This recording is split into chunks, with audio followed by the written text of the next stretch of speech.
¿Qué pasa, YouTube? How's it going, everybody? Happy for you guys. Today, week 4 of GBA D League Season 3. Of course, if you guys are excited for this, make sure to hammer arm that like button down below. This week, the Durham Druddigons are taking on the New York KLINKS, coached by PAPASEA. His channel link and stuff will be down below for you guys to go check out, as well as a link to the GBA YouTube in general. Also, the link to the team builder and the reasoning as to why I brought what I brought and what I expected my opponent to bring that video will also be down there. So yeah, check that out. But with all that being said, let's take a look at the team preview. So the immediate thing that I noticed from his team was that his Excadrill was actually going to be a Sand Rush variant instead of a Mold Breaker Scarf variant, which is what I was mainly expecting. Determining on what kind of Excadrill he was would determine on how I would be able to play around it and probably play this match in general.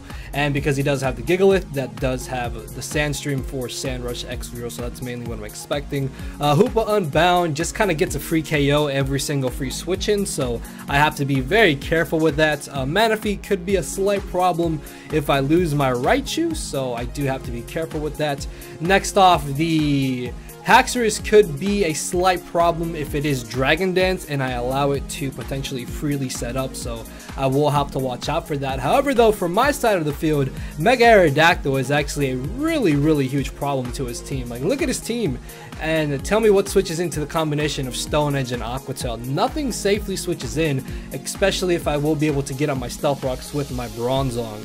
So with that being said, let's go ahead and get this started. Now, honestly, I wasn't entirely too sure what I wanted to lead with. I more or less thought that he was going to lead off with the Gigalith, just to be able to get up his Sand immediately turn 1 and potentially get up Stealth Rocks, which is why I end up leading off with my Greninja, but he ends up leading off with the Manaphy. And this already kind of threw me off a little bit, because I don't think I've ever seen Manaphy be a lead in any type of league matchup, so I'm just going to U-turn into my Finny on the off chance that he did just want to go straight for the Energy Ball. This way I could then potentially go for a Nature's Madness and get off some prior damage on this Manaphy, but he actually ends up going for the Surf, maybe thinking that I would switch into my Bronzong or potentially into my Mega Aerodactyl expecting an Energy Ball.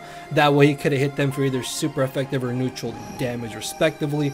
As this turn he's going to decide to go for the Tail Glow, which I honestly did not expect either, because I really thought that he was just going to go for the Energy Ball. Like, it's only turn 3 and this man has already gone for a Tail Glow. Now at this point I'm in a bit of a tough scenario, because this Manaphy could potentially just get a free KO here, but it turns out that because of the 92 HP EVs I am running on my Aerodactyl, I can actually switch in and live a +3 Energy Ball from Manaphy. As I do tank the hit, this will allow me to Mega Evolve and finish off the Manaphy with the Stone Edge, but he actually is going to decide to save his Manaphy for later, as he's going to bring in his Gigalith. Depending on whether or not this Gigalith is physically defensive, I should actually be able to knock him out with the Stone Edge, followed up by the Aqua Tail, of course, as long as I don't miss Aqua Tail this time.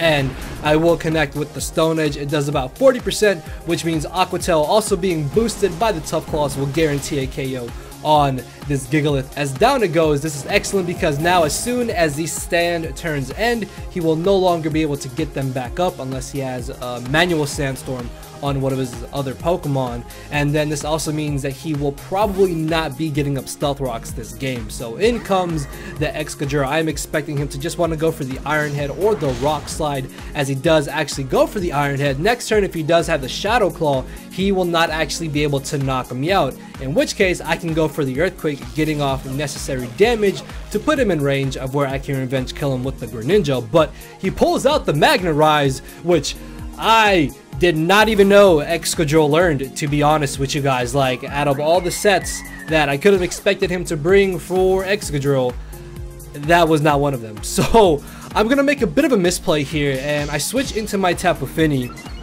thinking that maybe he would just go for the Shadow Claw this turn, but he actually goes for the Swords Dance.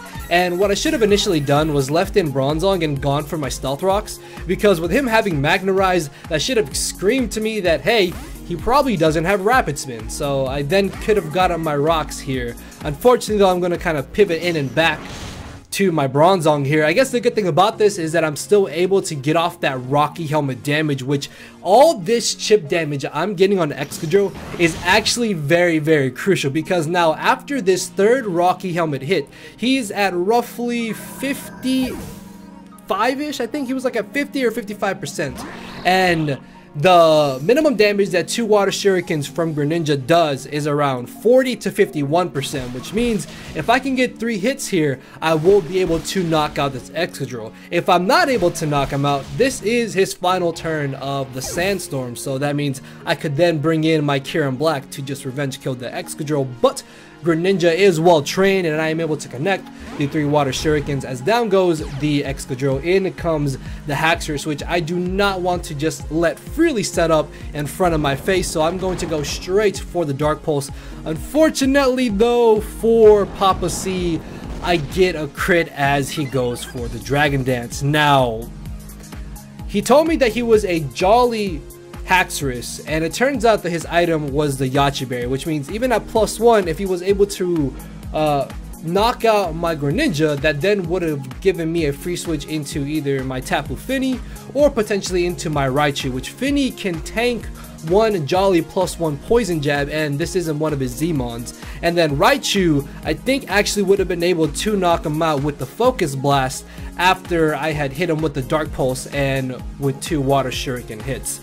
But I did end up critting him here, which means he's actually in range of where if I can get 3 Water Shurikens, I can then knock him out. Even if I don't knock him out, I'll put him in range of where I can then bring in Raichu, which is Scarfed, to then revenge kill the Haxorus. So I'm honestly not too sure if that crit was entirely game changing. I'm not really too sure. You guys can let me know in the comment section below what you guys think about it, but I had ways of dealing with Haxorus even at +1. But yeah, either way, I am able to knock out the Haxorus here, and I get the 3 Water Shurikens again, as in comes the Manaphy.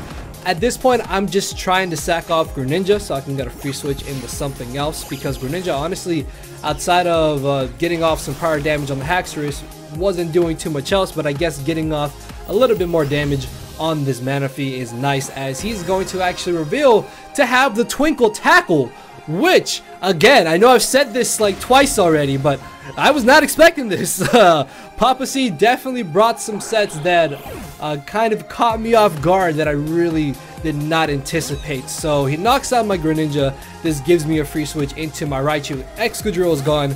Haxorus is gone. I'm just gonna click Volt Switch. I have no reason not to. I knock out the Manaphy or I gain momentum. As I go for the Volt Switch here, get another crit. This crit does matter though, in the sense that now I can go for the Aqua Tail, which is 90 accuracy, instead of having to go for the Stone Edge, which is 80 accuracy. So I would have been able to revenge kill the Hoopa here regardless of that crit or not. As down goes the Hoopa, in comes the Sylveon, which I will be able to do a decent bit of damage to this with the Stone Edge. And it turns out that this Stone Edge does way too much damage, because he is actually Scarf Sylveon. And yeah, again, another set I would have not expected that might have got a surprise KO, maybe, I'm not sure. It really all depends. You can theory on all day about it, honestly, but this will allow me to bring in my Scarf with Raichu, which is guaranteed to outspeed his Sylveon, and then I can just kind of lock myself into Thunderbolt, because his last Pokemon is going to be this Manaphy, which will be picked off by the Thunderbolt. So yeah, Raichu definitely putting in a little bit of work here at the end, just being able to be a great revenge killer in this matchup. So that is going to be the victory in the Durham Druddigons' favor. So obviously the biggest thing about this battle was the fact that I did crit his Haxorus, but again, I would be interested to see what your guys' thoughts and opinions are of that crit. Do you think it mattered? Do you think it was game-changing? Do you think it wasn't game-changing? I'm not sure. Like I said, I had Scarf Raichu in the back, which would have been able to knock out Haxorus with Focus Blast, sorry, and then Tapu Fini would have been able to chew 1 Poison Jab and knock him out. But yeah, either way, good game to the New York Klinks. We will be moving on with a record of 3-1, if I'm not mistaken, going into week 5, which is going to be pretty fun because we face the Dawn Fanatic And yeah, hopefully we can pull out another W. So with that being said, I will see you all tomorrow. So later. Cause my brain and heart are both tied in the knot, and this hinders me from crying a lot. This causing me to show no emotion. But when I said I cared, I wasn't joking. But I guess it's too late for me to become broken. For now, I'm living with no more pain, tears, or hoping. I'm just coasting. Yeah, I said I'm coasting. No more pain, tears, and hoping. For real.